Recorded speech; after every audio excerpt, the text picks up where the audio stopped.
by owning an EV, I've noticed that even both non-EV and recent EV owners always ask me the question, how does charging work? And in this video, I'm going to show you real quick how one of those examples plays out. Some stations like Chargepoint offer free charging and how to initiate that charging session. It's really easy. Come check it out. So here we are at the COM EMC Chargepoint station. This is a level 2, I believe, charging station. Could be a level 3. It charges up to 60 kilowatt per hour. And the best part about it, it is free. So let me show you just how easy it is to get started with a charging session here. All I'm going to do is turn off my EV. Right now it's booting back on, but I turned it off. I'm going to get out of the car. And this particular EV, the charge point's here. I'm going to expose the fast charging port there. Grab the right type of charger. So you're going to want to do a little bit of research on what your car supports. Mine supports this particular type. So I'm going to grab this. Simply put it inside here. You'll see my light in this particular one indicate blue, which means it recognized it and now it's ready to initiate a charge. And here it's basically just telling me, go ahead and tap your phone. Look how easy it is. So let me go ahead and do that. All right, so all I did was literally with my phone, which I'm using to record this video, I opened up my Apple wallet, virtual wallet, and opened up Chargepoint, and all I did was boop. And now look at that. We're already starting to charge. It tells me, you can see here in this module how fast it can charge up to. Because it's free, it's always going to show zero cost, the energy used, time elapsed, and the power that's being fed in. And then it, toggle between screens in this particular one. This tells me how much energy is being put into the vehicle. What I found is almost no station typically ever actually hits their advertising amount, but this is pretty darn good. So let's go back in our EV and talk a little more about charging options. Okay, so while we wait for our vehicle to charge, let's talk some numbers here. So one key mindset a lot of people always ask about is, how does charging work, right? And it's the first thing I like to teach them is the difference between gallons, miles per gallon to kilowatt hours. Really, it's not too hard of a concept to change the way you think. So instead of thinking how many miles to gallons can I get and how many gallons to a tank can I put in and what's my average maximum miles that I can drive in a full tank, here what you got to think about is how big is your battery pack. So each EV has a ton of batteries and it's all going to sum up to a particular number, and the unit of measurement is going to be kilowatt hours or kilowatts. This particular truck I drive, the F-150 Lightning, has 150 kilowatts, and a lot of times you should reduce that to how much is actually usable. Do some research online on your particular model. I don't even know what it is on this one, but for the sake of the exercise, I'm going to say we're going to stick to the 150. Once you know how much your battery pack is, you typically need to start driving or look online on how much the average kilowatt per mile usage is. In my EV truck, on optimal conditions, I'm seeing around 2.3 to 2.5 kilowatt hours per mile. That's, in my experience here, pretty good. At the lowest end, if I'm just always driving on the highway and always have my AC blasting, or if I'm towing something, I could see that dip drastically down to potentially 1.5, 1.3 kilowatt hour per mile. So remember, that's step number 2. Step 1, determine your battery size. Mine's 150. Step 2, determine what your average kilowatt hour per mile usage is. Let's say that mine is 2 to make the math easier. Now with that, what you know is at total optimal usage, I take the first number, 150, multiply by the second number, and that's how many miles I can drive on a full charge, 300 in this case. So that's the first place to start. And now you start looking into chargers. That's where charging comes into play, right? So whenever you see a charging station that advertises 300 kilowatt charge, up to 300 kilowatt charge, or 150, that kind of starts giving you a general idea on how long will it actually take me to go from 0 to 100, right? So if I'm charging at a 150 kilowatt charger and my battery pack's 150, I should be able to go from 0 to 100 in 1 hour, right?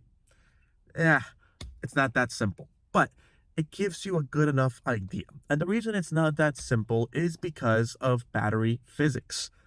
A battery can only be charged as fast as it is safe to do so, because it overheats when you're charging it really quickly, puts a lot of strain on it. And of course, a lot of with modern technology, we car manufacturers have a lot of ways to optimize that and really keep it cool while charging.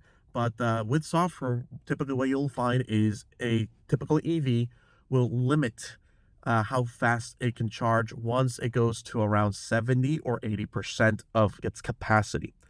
So I'll make it real. For me, at some Electrify America chargers, the ones that can do up to 300 kilowatts, my car, when below 30%, will typically hit about 200 kilowatts of charge.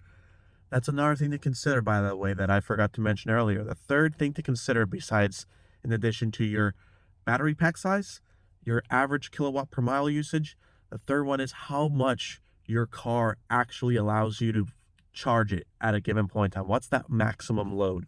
For my truck, Ford advertises about 150, but in reality, I've seen it get up to about 200 kilowatts per hour at a charger, which is great. I think that's, I mean, I love it. I love for it to be higher, but that's not terrible. So like I was saying, at this charging station, when I pull in an Electrify America 300 kilowatt charger, at 30%, I'm seeing 200. And I'm typically seeing it fluctuate between 200 and 180, all the way up to, let's say, 40, 50%. But once I get to 70%, I see dip all the way down to 120, 110. And so that gives you the idea that really, in order to get the most out of your time, your buck, is to really let your batteries go down to that sub 30% level if you're going to be doing long distance or if you're going to be using fast chargers. Nice thing about charging, say, at home, however, is you don't have to worry about any of that. At your house, you're probably not going to get, depending on what setup you have. If you plug into an outlet, you're going to get just bare minimum, no more than maybe a mile or two, maybe a few per hour of charge. But if you're charging to a level 1 charger, level 2, you might be able to get 15 to 20 miles per hour charge, and that's perfect if you leave it overnight. Now, another thing I want to share with you all that's really important when you're considering different charging station providers is what their pricing structure is. Unfortunately, long gone are the days where if you got in early, you could actually take advantage of incredibly affordable ways of charging. Nowadays, what I'm noticing is that, see, in the past, most chargers, at least here in Georgia, I can only speak to here in Georgia. Here in Georgia, almost all chargers would charge me by minute, right? Which was awesome because my truck could take up to 200 kilowatt hours if I had it below 30% charge percentage. And either Electrify America or EVGo, I could find a charger that could charge up to 200 kilowatts. And I found that within 15 minutes of that, I'm getting a good chunk of that back, almost like a good 30%, from 30 all the way to 60 in just about 10 minutes. And so that's, if you do the numbers, a lot of these stations back in the day were charging me, because I also drive for Uber whenever I drive to and from work. I'm eligible to pay only, back then I was only paying about 27 cents per minute. And so it's phenomenal, right? Because at that point, I only paid about, $10 to go from 30% to 80%. And I mean, I was able to get precisely about, I mean, let's just do the math real quick, right? 30 to 80% was 50%. 50% of 300 miles is 150 miles. So 150 miles and $10 on a truck. Really good deal. Unfortunately, a lot of charging manufacturers are starting to go down the charge per kilowatt route. This is a bummer because the bigger your battery pack now, no matter if it's really quick or if it's incredibly slow, you're going to pay for the same amount. That sucks. But I understand it. These companies have to remain in business, and for individuals, the more EVs we started seeing that could charge really fast, and more people got experience on being able to optimize, getting the most charge, the most mileage per charge with the least amount of dollars, these companies were losing potential revenue. So right now, some numbers that I'm seeing here in Georgia, EVGo for anything that's fast charging above, I think it was 90 kilowatts, you're looking at about 57 cents per minute. It's expensive. I mean, if I was to charge this from 30% to 80%, I mean 50% of 150 pack is 75 kilowatts. 75 kilowatts times 50, let's just call it 60 cents, is over $45. Yeah, sure, one can argue that's still maybe a little less than your charging, fueling up at a gas station, but it starts getting pretty close. Electrify America. Kind of same thing. Above, I think it was 90 or 150 kilowatts. I'll have to double check on the app here. Above that range, you're same thing. You're charging. Yeah, they're going to charge you about 55 cents per kilowatt.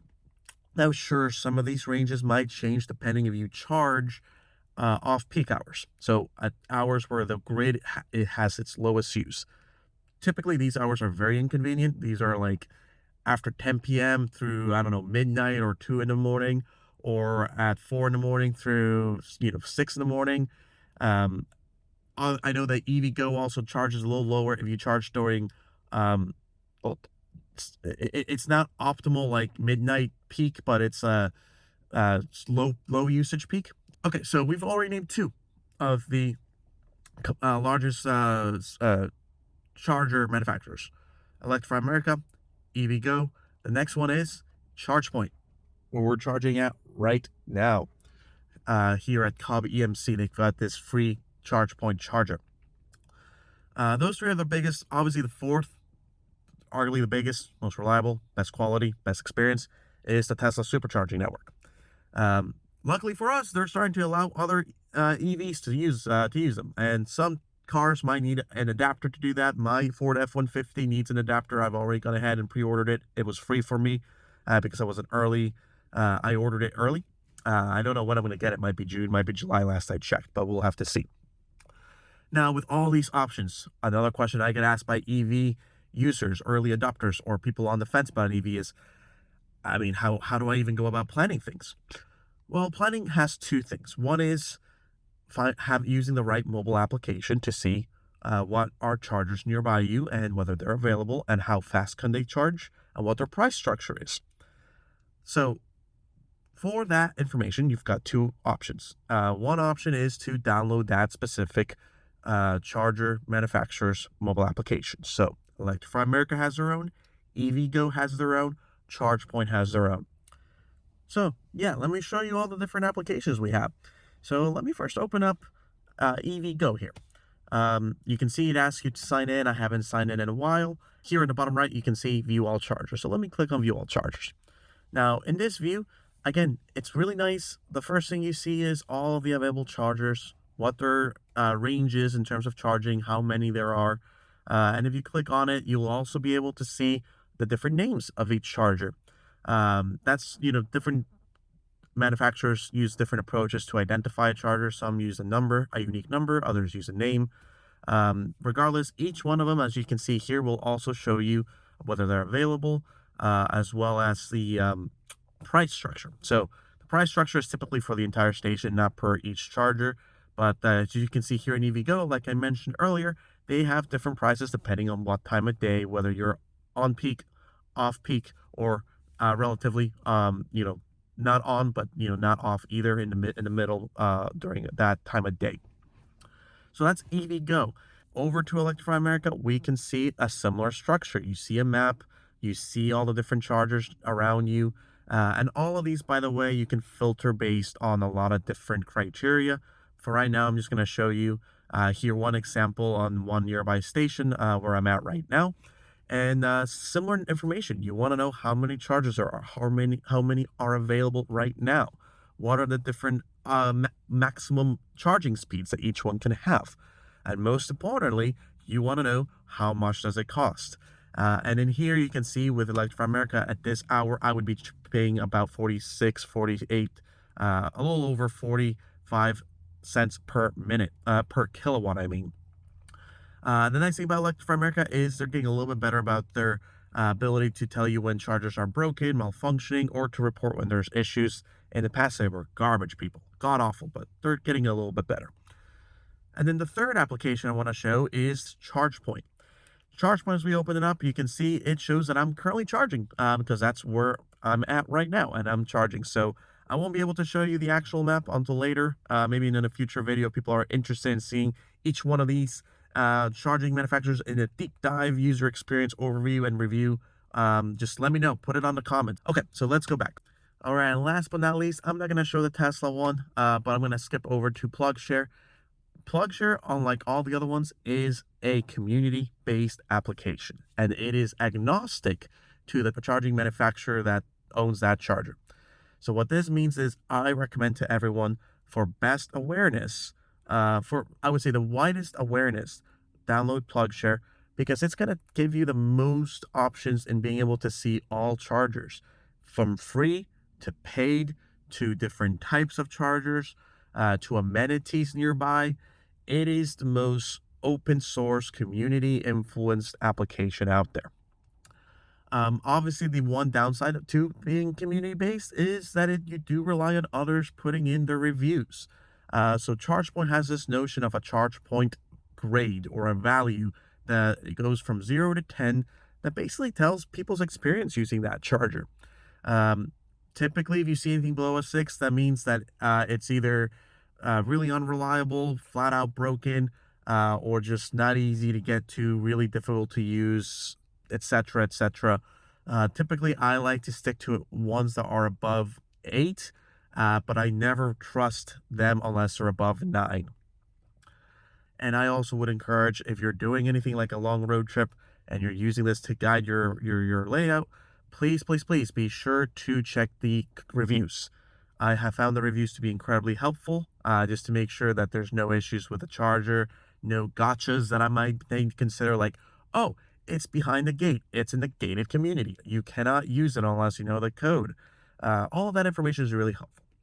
All right, folks, well, that wraps up my session today with you all.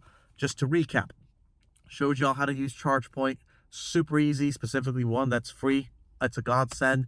I also talked about experiences using different charging manufacturers and their mobile applications, and as well as shared some tips around how to understand the charging mindset and moving away from miles and gallons over to kilowatts and miles. Thanks for tuning in, and until next time.